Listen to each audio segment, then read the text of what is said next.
किसान भाइयों, आज हम आपको बताएंगे कि मई और जून में आप कौन सी सब्जी लगाकर अच्छा मुनाफा कमा सकते हैं। वर्तमान में जैसे ज़्यादा गर्मी पड़ने की वजह से और आगे बारिश का भी सामना आपको करना पड़ेगा, लेकिन ऐसे में हम आपको करीब 8 से 10 सब्जी ऐसे बताएंगे जिनकी आप खेती करके अच्छा मुनाफा कमा सकते हैं। इसमें से कुछ सब्जियां ऐसी हैं जो हमारे किसान भाई कर चुके हैं या करने की सोच रहे हैं।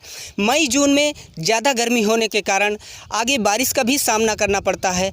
इस दौरान सब्जी की जितने भी फसलें हैं वो ख़त्म हो जाती हैं। लेकिन अगर आप पिछेती खेती करते हैं, कोई भी पिछेती खेती अगर सब्जी की करते हैं, तो उस दरमियान में आपको फसलों का अच्छा मुनाफा मिल जाता है। तो आज हम 8 से 10 सब्जियां ऐसी बताएंगे जिनकी आप खेती करके अच्छा मुनाफा कमा सकते हैं। तो वो कौन सी 8 से 10 सब्जियां जो आप अपने खेतों में लगा सकते हैं। सबसे पहले तो आप अगर चाहें तो बैंगन की नर्सरी कर सकते हैं। ये लंबे समय तक ये चलने वाली सब्जी की फसल है और इसमें आप जो इसकी खेती करेंगे तो आप अच्छा मुनाफा कमा सकते हैं। बारिश में भी आपको ज़्यादा दिक्कतों का सामना करना नहीं पड़ेगा।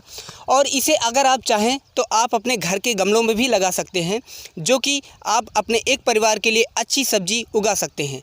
अगर किसान भाई ये लंबी खेती करते हैं तो करीब 8 से 10 महीने तक इसकी अच्छी पैदावार हो सकती है और अच्छा इनकम भी कमा सकते हैं। दूसरे नंबर पे हमारी जो मूली है, मूली भी आप जो है बारिश के समय तक आपकी मूली तैयार हो जाएगी। अगर आप इस टाइम इसकी बुआई करते हैं, अच्छे से खेत बनाकर अगर आप मूली की बीज की बुआई कर देते हैं तो इसमें आप अच्छा मुनाफा कमा सकते हैं। और अगर आप चाहें तो करेला की भी खेती कर सकते हैं। हालांकि बारिश के समय में ये दिक्कत होती है, लेकिन जहाँ पर जल भराव होता है खेतों में, लेकिन अगर आपके खेत में जल निकासी की व्यवस्था है तो मचान प्रक्रिया अपनाकर आप करेले की खेती अच्छे तरीके से कर सकते हैं और अच्छा मुनाफा कमा सकते हैं। और इसके साथ साथ आप कद्दू की भी खेती कर सकते हैं और लौकी की भी खेती कर सकते हैं। आप इसे चाहें तो मचान प्रक्रिया के द्वारा लगा सकते हैं। लेकिन किसान भाइयों, आपको इस बात का ज़रूर ख्याल रखना है कि आपके खेत में जल निकासी की व्यवस्था ज़रूर होनी चाहिए, ताकि बारिश के समय में आपके खेत में अगर जल भराव हो जाता है तो आपके पौधों को, आपकी फसल को नुकसान पहुंच सकता है। किसान भाइयों, वैसे तो गर्मी का सीज़न चल रहा है और गर्मी का मौसम है। अगर आप चाहें तो पुदीना की भी खेती कर सकते हैं और इसके साथ साथ आप धनिया की भी खेती कर सकते हैं। गर्मी के मौसम में पुदीना और धनिया मांग जो है वो ज़्यादा बढ़ जाती है और इस दौरान आप इसमें अच्छा मुनाफा भी कमा सकते हैं। इस बात का ख्याल रखना है कि आपके खेत में जल निकासी की व्यवस्था होनी चाहिए। इन सब्जियों के साथ साथ अगर आप चाहें तो अपने खेतों में मिर्च की भी खेती कर सकते हैं। मिर्च की खेती भी लंबे समय तक चलेगी और आगे आने वाले समय में आपको अच्छी पैदावार देगी। और साथ साथ आपको इस बात का ख्याल रखना है कि आपको जैसे कि हमने इससे पहले बताया था कि बैंगन और ये जो मिर्च है, इसकी खेती करने से पहले दोस्तों आपको इस नर्सरी करना होता है। तो नर्सरी करने के समय पर आपको ध्यान, आप उस जगह पर नर्सरी करें जहां पर गर्मी का जो तापमान है वो कम होना चाहिए।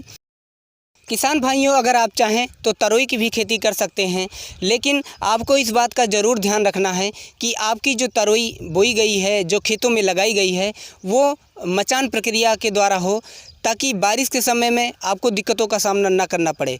दोस्तों, इससे पहले हमने और भी कई सब्जियां बताई थी, जो जैसे लौकी है।